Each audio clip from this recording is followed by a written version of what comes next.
갱년기 헷갈리시죠? 오늘은 이 용어에 대해서 정확하게 정리를 해드리려고 합니다.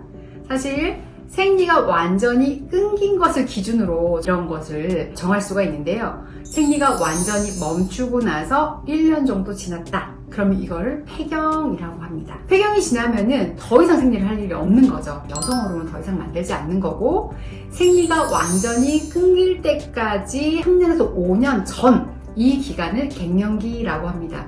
갱년기에는 여성 호르몬이 좀 들쑥날쑥해지고요. 평소에 규칙적이었던 생리 기간도 들쑥날쑥 짧게 했다가 길게 했다가 그렇게 되는 거고요. 생리량도 적었다가 많았다가 규칙적으로 나오던 여성 호르몬량이 급격히 줄어들기 시작합니다.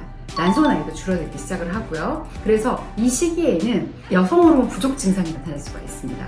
예를 들어서 제일 먼저 나타나는 게 체온 조절이 안 되는 거예요. 땀이 나기도 하고 갑자기 더웠다가 춥기도 하고 어딘가에 얼굴이 훅 빨개졌다가 달아오르기도 하고 감정의 변화가 있을 수 있고 좀 예민해질 수도 있고 우울해지기도 하고 밤에 잠이 안 오기도 하는 증상들로부터 갱년기 증상이 시작합니다. 나 원래 우울한 것 같은데 이게 갱년기 때문에 그런지 아닌 건지 좀 구분이 불가능하시잖아요.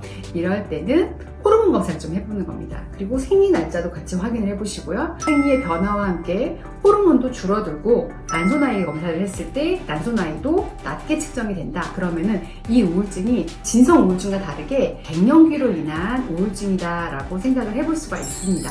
갱년기는 여성 호르몬 부족 그리고 조절이 잘 안 되는 증상 때문에 나타나는 현상이기 때문에 여성 호르몬 조절을 통해서 충분히 극복을 할 수가 있습니다. 물론 이 시기에도 성관계에는 큰 문제가 없고요. 폐경이 되고 나면은 여성 호르몬이 조금씩 나오고 요동이 치는 것이 거의 안 만들어지는 시기라고 생각을 할 수가 있고요. 갱년기 증상이 그대로 이어지기도 하고 점점점 줄어들기도 하면서 완화되는 것처럼 느껴지기도 합니다.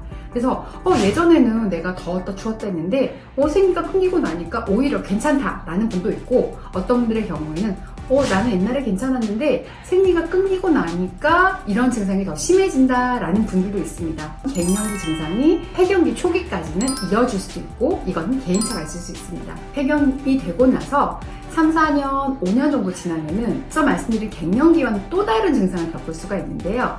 이런 증상들의 대부분은 여성 호르몬이 부족하다 못해서 아예 없어지면서 생길 수 있는 증상들인데요.